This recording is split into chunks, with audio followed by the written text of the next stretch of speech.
Well, I'm proud of you all for getting here this morning. You looked outside early this morning, perhaps late last night, did some sort of assessment about whether or not you were able to make it. You girded up your loins, you started the car, you warmed it up, you perhaps even scratched off the ice. You forged out into the world down the driveway that was a little iffy in the back streets that weren't quite so plowed. And you arrived, the journey that brought you here to this place. I'm proud of you for doing it. And it is a great tradition because throughout the Bible, people are going places to gather together, going places to try and arrive and get to God. There's movement in all the stories. There's a beginning getting kicked out of Eden, not such a great story, but there's a lot of movement in it. Then there's the Exodus from slavery, but towards Jerusalem. There's always sort of a push-pull. So there was an exodus out of slavery, but towards this new vision, a movement towards God in a particular place. The return to Jerusalem after there was a great diaspora. People longed to get back to that place, and there were great journeys back to reestablish that place. Jonah and Nineveh, the shepherds saying, "Let us go to Bethlehem," the arrival, the travels that bring people to God. And today, the wise from the east. I don't know if you came from the east today, but if you did, you're in that category. And we have gathered here to find Jesus. And the wise, I don't know if you did research about this, but there are hundreds of tradition about the Magi. All sorts. It is perhaps the most diverse tastiness in the traditions of Christianity about who were great mysteries. How many of the wise men? Who were they? Where did they come from? What were their names? You're going to say their names in your head, or at least one or two of them, but those were all sort of established by tradition. There's all sorts of really strange. Go and look up all these fabulous hundreds of traditions about the wise men, who they were, how they died, when they came. They went back to India. Thomas came there, baptized them. All sorts of really interesting stories about the Magi that I'm not going to go into today because they're just so interesting. But all of these stories, all of them taken as a whole, suggest that these were people of status, of wealth. They open here in Matthew their treasure chests. They went for great long journeys, and this was before transatlantic flights. And so they went on a great long journey, which was more difficult even than getting through TSA today. It was a long, long journey full of deprivation and strangeness. No matter how wealthy they might have been, this was still a journey that took quite a bit of effort. And they had a lot of resources to make this journey. Well, today I want to talk about the fact that not everyone is a Magi. Not everybody has all the resources to get to God. Not everybody has a herd of camels covering them, that they're able to make it to Bethlehem. Not everybody has the ability to get to God because of the things that are holding them back. Some people are too worried to look up. Some people can't see the star. Some people are too alone to find other travelers. Some people just don't have the time to follow the star because of their commitments or their job. Or not everyone's a Magi. There are stumbling blocks of access and poverty and isolation. And what I'd like to talk about today is, since everybody's not a Magi, how can we help people get to God? Now, normally I talk about you all, but today it's not all about you. It's not about me. It's about us together helping other people. How can we help other people get to God if they don't have camels and gold and frankincense and myrrh?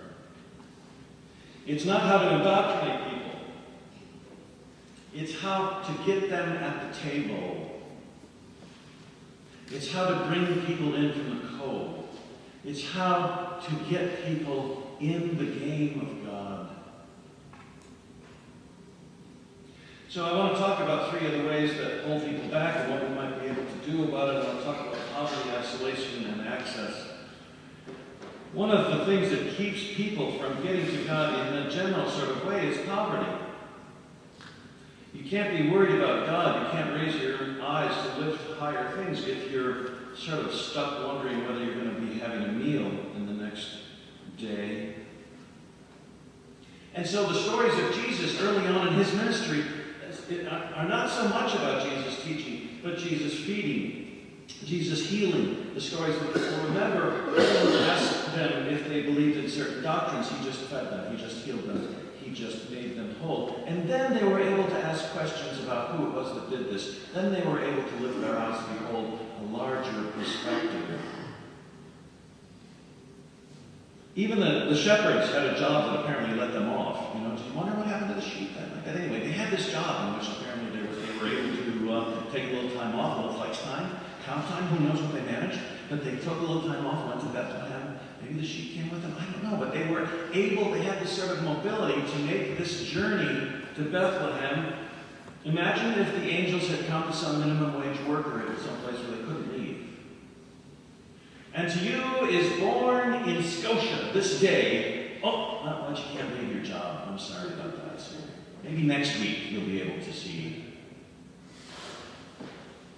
What about the folks that don't have the kind of mobility to get to God or the choices that we have? How does poverty stop people? How can we imagine even folks who can't imagine any higher principles, any great selfless altruism in the world, no principles to live for, if they're not even sure they're living at all in the next day? There are countless thousands of people in Africa facing the question of whether they will live the day out today. And before these people can even think about getting to God, they need to get to the next day. And how can we help that happen? How can we help people get to God by helping them get to the very next day? What this means for us is that we sort of need to reestablish our priorities. It is so comfortable here in this town that we may not be able to imagine the discomfort that goes on around the world. We may not be able to imagine the kind of poverty and hunger that is happening in places around the world. And if we would like to bring people depth, we're going to have to bring people life. We need to reestablish our priorities of helping people survive. Water in Africa, emergency food in Southeast Asia, housing for people in Camden, meeting the needs of war refugees, catastrophe victims, families of famine. This is happening all around. And it's all esoteric and nice of us to want to bring people to some sort of enlightenment, but if we can't bring their next breath, what good is that? If we want to show people the depth of life, we need to show people the breadth of life.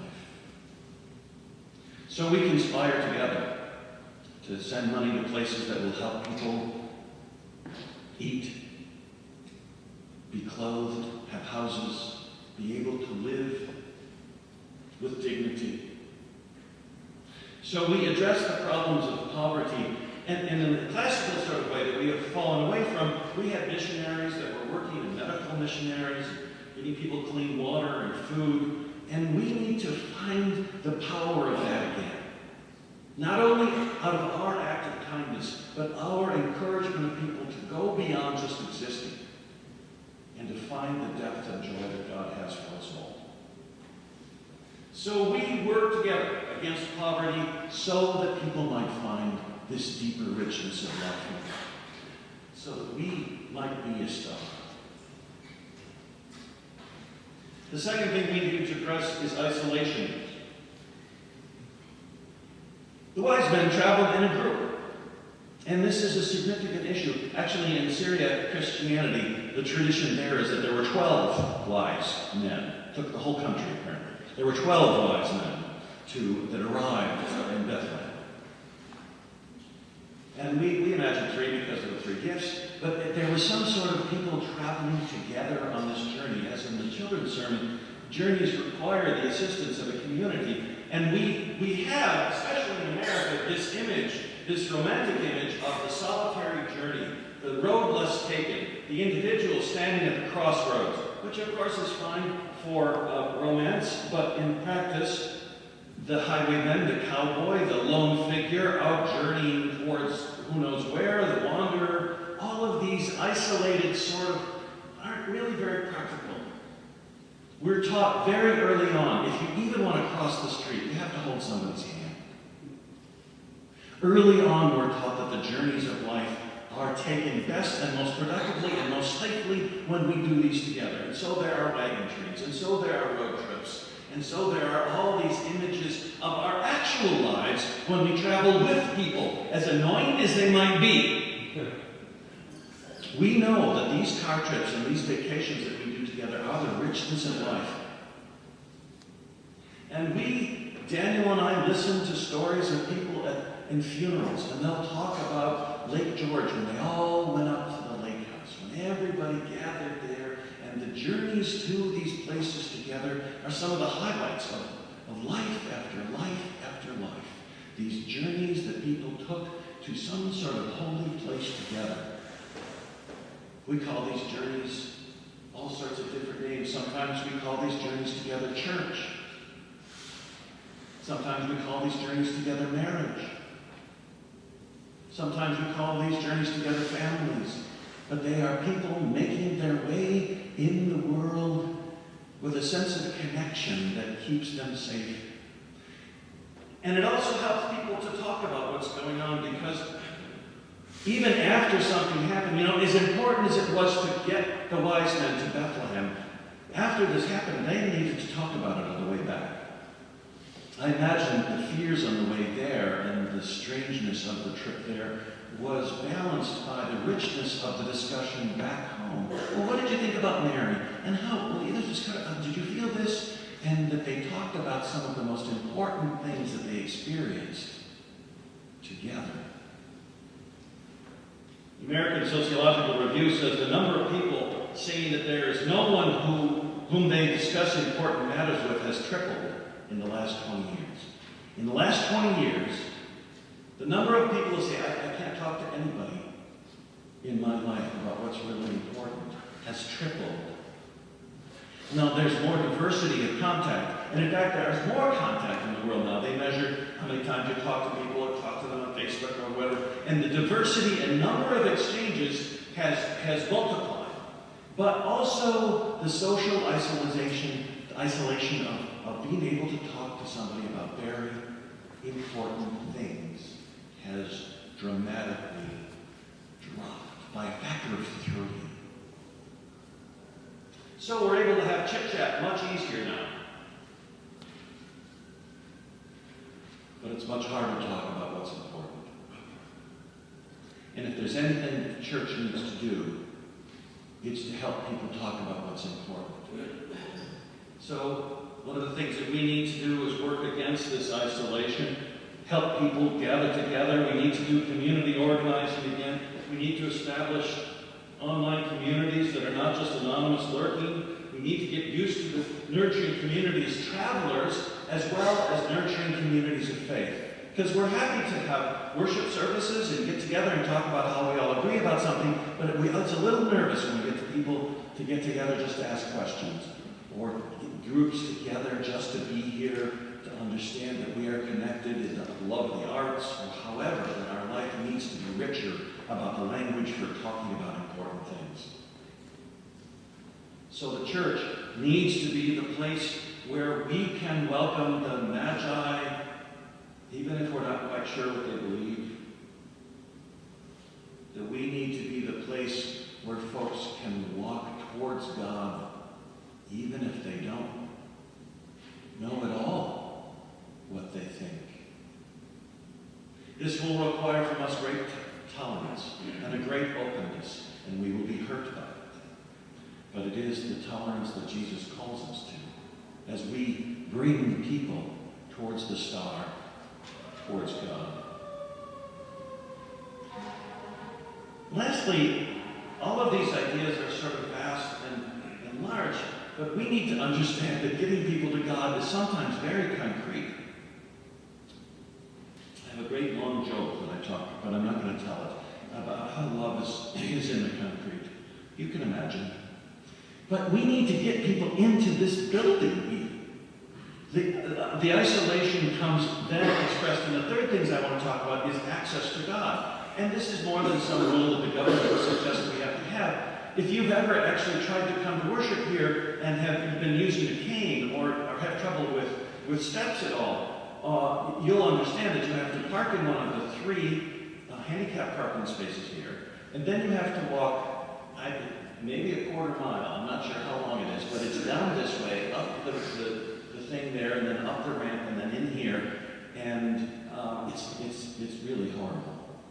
And if we say that it's our business to try and get people to God, we're going to be talking about how to make it easier for people to get in here with us.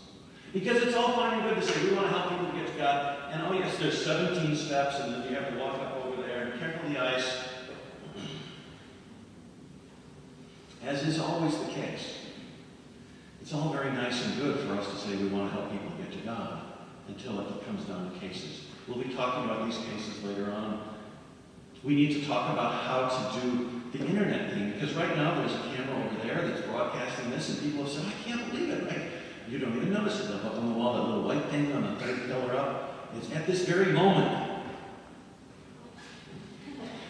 Broadcasting all over the world, whoever's looking at this, there's some people in Western Michigan at this very moment watching for heresy at this very moment.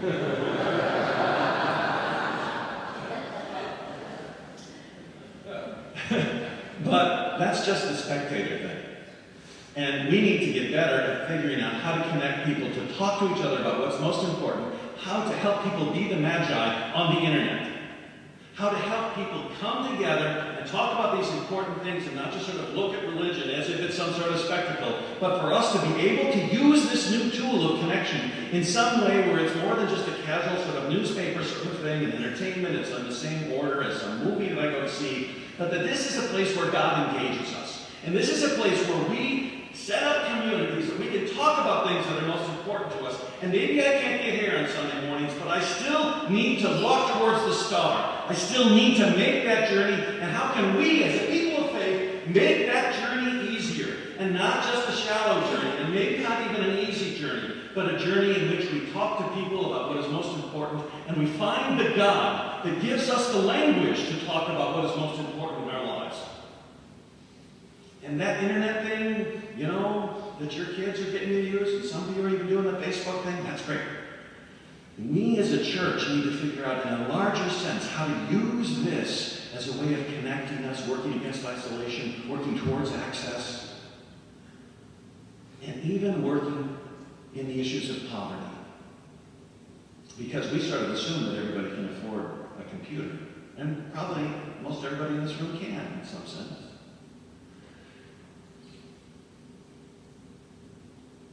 Not everybody in the world can. What does this mean about how we provide access to God in this particular channel? I'm not sure. But I do know that if we don't start talking about it, it will never happen.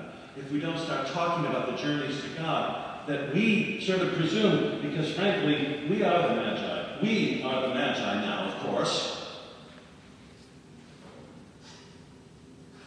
How can we help other folks get to God too? There's another journey you will take.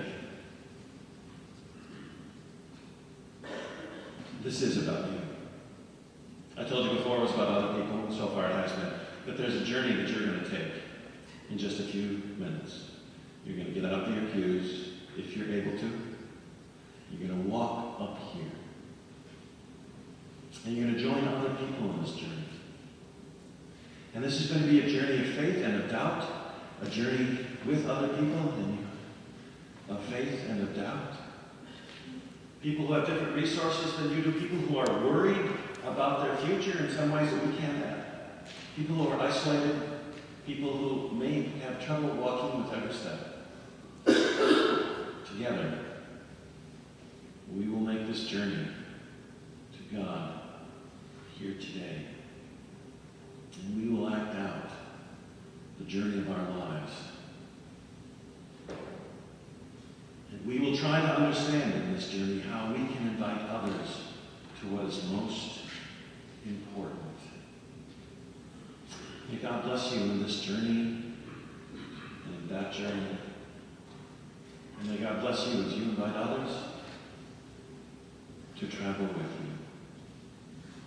In the name of the Creator, the Redeemer, and the Sustainer.